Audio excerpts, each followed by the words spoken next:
তো এখন আমরা দেখব সেটা হচ্ছে কি সোনার তরী কবিতার গুরুত্বপূর্ণ এমসিকিউ বা জ্ঞানমূলক প্রশ্ন।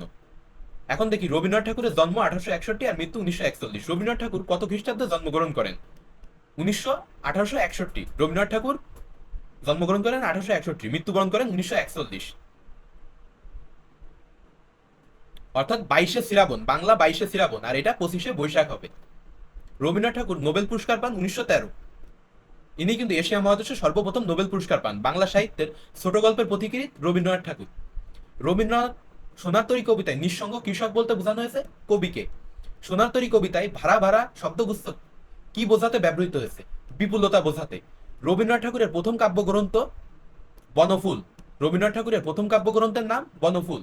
এশীয়দের মধ্যে সর্বপ্রথম সাহিত্যে নোবেল পান রবীন্দ্রনাথ ঠাকুর। বাংলা ছোট গল্পের পথিকৃৎকে রবীন্দ্রনাথ ঠাকুর। এটা কিন্তু খুব ইম্পর্টেন্ট। ধান কাটার সময় খেতে কতজন লোক ছিল? ধান কাটার সময় খেতে মাত্র একজন লোক ছিল। সোনার তরী কবিতায় কখানি ক্ষেত ছিল? যেমন লোকও ছিল একজন, ক্ষেতও ছিল একটা। ধান ক্ষেতটির আকৃতি কিসের মতো? ধান ক্ষেতটির আকৃতি ছিল ছোট দ্বীপের মতো। সোনার তরী কবিতায় কি মেঘে ঢাকা ছিল? গ্রামখানি ছিল মেঘে ঢাকা। নিরুপায় ঢেউগুলো কোথায় ভাঙে? নিরুপায় ঢেউগুলো তরীর দুধারে ভাঙে। ওগো কৃষক ওগো বলে কাকে সম্বোধন করে? মাঝিকে ওগো বলে সম্বোধন করে কে? কৃষক। কবি তার সোনার ফসল কোথায় তুলে দিয়েছেন? সোনার ফসল তরীতে বা নৌকাতে তুলে দিয়েছেন। কবি ছোট ক্ষেত বলতে কি বোঝাতে চেয়েছেন? মানুষের জীবন পরিধি। কবি ছোট ক্ষেত বলতে বোঝাতে চেয়েছেন মানুষের জীবন পরিধি, অর্থাৎ লাইফ স্পান। বাঁকা জল কোথায় খেলা করছে? ক্ষেতের চারদিকে বাঁকা জল খেলা করছে। বাঁকা জল খেলা করছে ক্ষেতের চারদিকে। সোনার তরী কবিতায় বাঁকা জল মূলত কালস্রোতের প্রতীক। সোনার তরী কবিতায় বাঁকা জল কালস্রোতের প্রতীক। ওগো তুমি কোথা যাও? বিদেশে। এখানে ওগো বিদেশে যাও বলতে বোঝানো হয়েছে অপরিচিত স্থানে যাওয়াকে। এখানে বিদেশ বলতে অপরিচিত স্থানকে বোঝানো হয়েছে। সোনার তরী কবিতায় সোনার ধান আসলে কি? সৃষ্টিকর্ম। সোনার তরী কবিতায় সোনার ধান সৃষ্টিকর্ম। শেষের কবিতা কোন জাতীয় গ্রন্থ? উপন্যাস। শেষের কবিতা একটা উপন্যাস। গগনে গর্জে মেঘ, এখানে গরজে বলতে বোঝানো হয়েছে গর্জন করা। গগনে গর্জে মেঘ বলতে গর্জন করা। গান গেয়ে তরিবে কে আসে পারে, উক্তিটিতে কাকে ইঙ্গিত করা হয়েছে? মহাকালকে। গান গেয়ে তৈবে কে আসে, এখানে ইঙ্গিত করা হয়েছে মহাকালকে। সোনার তরী কবিতায় খড় বর্ষা বলতে বোঝানো হয়েছে ধারালো বর্ষার মতো। খড় বর্ষা বলতে বোঝানো হয়েছে ধারালো বর্ষার মতোকে। আমার সোনার ধান কথাটির ব্যঞ্জনার্থ কি? শিল্প স্রষ্টার কবির সৃষ্টি সম্ভার। আমার সোনার ধান বলতে বোঝানো হয়েছে শিল্প স্রষ্টা কবির সোনার সম্ভার, সৃষ্টি সম্ভার। রবীন্দ্রনাথ ঠাকুরের কবিতার মূল সুর মানব ধর্মের জয় আর সৌন্দর্য তৃষ্ণা। রবীন্দ্রনাথ ঠাকুরের কবিতার মূল সুর কি? মানব ধর্মের জয় আর সৌন্দর্য তৃষ্ণা। সোনার তরী কবিতায় মূল ভাবটি ফুটিয়ে তুলেছেন কোনটির মাধ্যমে? যথার্থ চিত্রকল্পের মাধ্যমে সোনার তরী কবিতার মূল ভাব ফুটে উঠেছে। মাঝি কৃষককে তরিতে নিতে না চাওয়ার কারণ কি? তরিতে জায়গা নেই। মাঝি কৃষককে তরিতে না নিতে চাওয়ার কারণ তরিতে জায়গা নেই বলে। মহাকালের প্রতীক তরণীতে ঠাঁই পাই কেবল, এখানে বোঝানো হয়েছে মহাকালের প্রতীক বলতে মহৎ সৃষ্টিকর্ম। মহাকালের প্রতীক এখানে মহৎ সৃষ্টিকর্ম। সোনার তরী কবিতায় নৌকার মাঝি কিভাবে চলে যায়? ভরা পালে। সোনার তরী কবিতায় মাঝি চলে যায় ভরা পালে। মহাকাল মানুষকে গ্রহণ করে না কারণ কর্ম ছাড়া মানুষের জন্য অন্য পরিচয় মূল্যহীন। মহাকাল মানুষকে গ্রহণ করে না কারণ কর্ম ছাড়া অন্যান্য সকল পরিচয় মূল্যহীন। মানুষ মহাকালকে অতিক্রম করতে পারে না, এইটাও সত্য। তো কর্ম ছাড়া মানুষের অন্যান্য পরিচয় মূল্যহীন, এটা সত্য। মানুষ মহাকালকে অতিক্রম করতে পারে না, এটাও রাইট। কর্ম মানুষের বিচারের আসল মানদণ্ড, এটাও রাইট। কি অনুসারে? সোনার তরী কবিতা অনুসারে। এই তিনটা রাইট। এখন আসি সোনার তরী কবিতায় সাপেক্ষ সর্বনামের উদাহরণ যত চাও তত লও। সোনার তরী কবিতায় সাপেক্ষ সর্বনামের উদাহরণ যত চাও তত লও। খেলা এখানে বাঁকা জল কিসের প্রতীক? খেলা এখানে বাঁকা জল, এখানে কালস্রোতের প্রতীক। সোনার তরী কবিতায় আগন্তুক মাঝি কিসের প্রতীক? মহাকালের প্রতীক। সোনার তরী কবিতায় আগন্তুক মাঝি মহাকালের প্রতীক। মসিমায়া শব্দ দ্বারা বোঝানো হয়েছে মারাত্মক দুর্যোগ। মসিমায়া দ্বারা কি বোঝানো হয়েছে? মারাত্মক দুর্যোগ। সোনার তরী কবিতায় বর্ণনা দেওয়া হয়েছে বর্ষা ঋতুর। তো বর্ষা ঋতুর বর্ণনা পাই একটা লাইন দেখি। শ্রাবণ গগন ঘিরে ঘন মেঘ ঘুরে ফিরে শূন্য নদীর তীরে রহিনু পড়ি। এইখানে কি বর্ষা ঋতুর উল্লেখ পাওয়া গেছে। রবীন্দ্রনাথ ঠাকুরের কোন অনুভূতি সোনার তরী কবিতায় ব্যক্ত হয়েছে? নিঃসঙ্গ অপূর্ণতার বেদনা নিয়ে মহাকালের শূন্যতায় বিলীন হওয়ার প্রতীক্ষার ইঙ্গিত।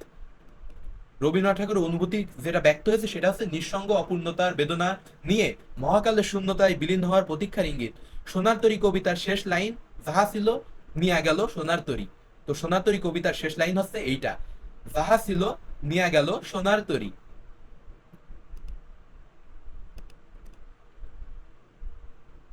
এখানে সোনার তরী মহাকাল অর্থে ব্যবহৃত হয়েছে, যাহা ছিল নিয়ে গেল সোনার তরী। এখানে সোনার তরী বলতে কি মহাকাল, সবকিছু তো নিয়ে গেছে মহাকাল, মহাকালের প্রতীক সোনার তরী।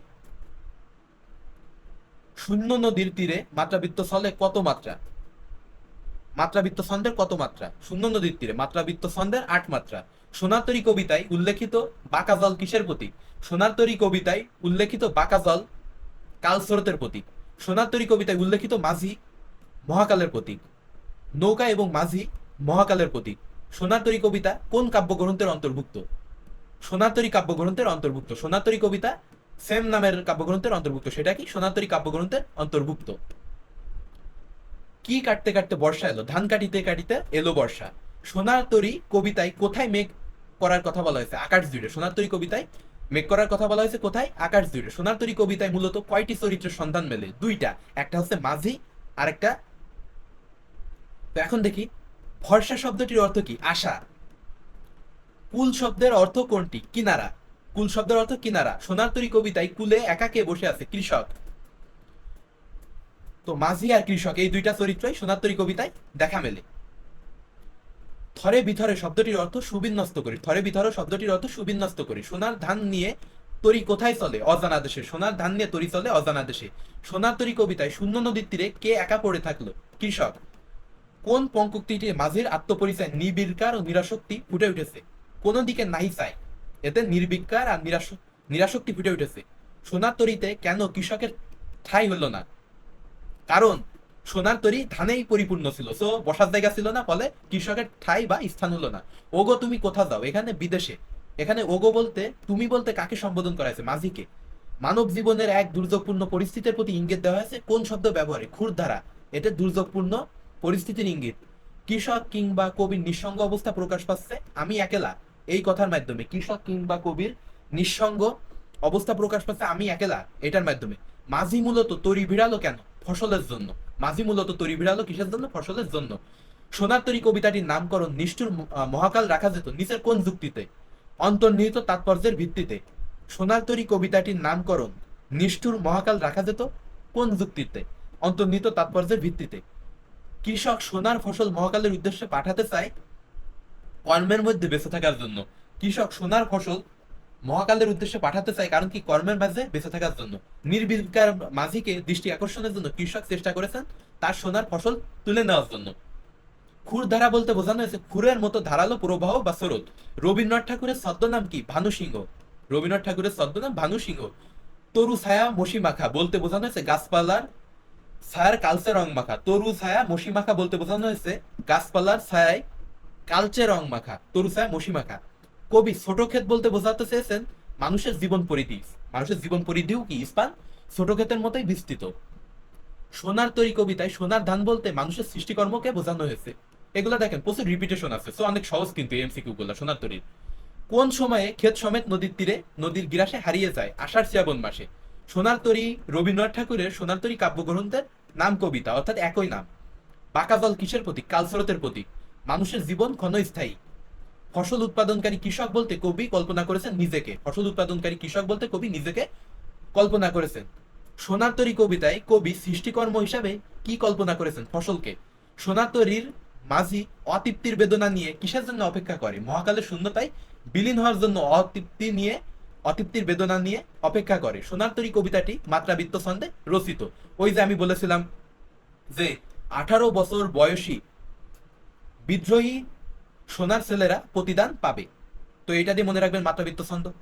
সোনার তরী কবিতাটি মাঝি কিসের প্রতীক? অনন্তকালের প্রতীক। সোনার তরী কবিতার মাঝি অনন্তকালের প্রতীক।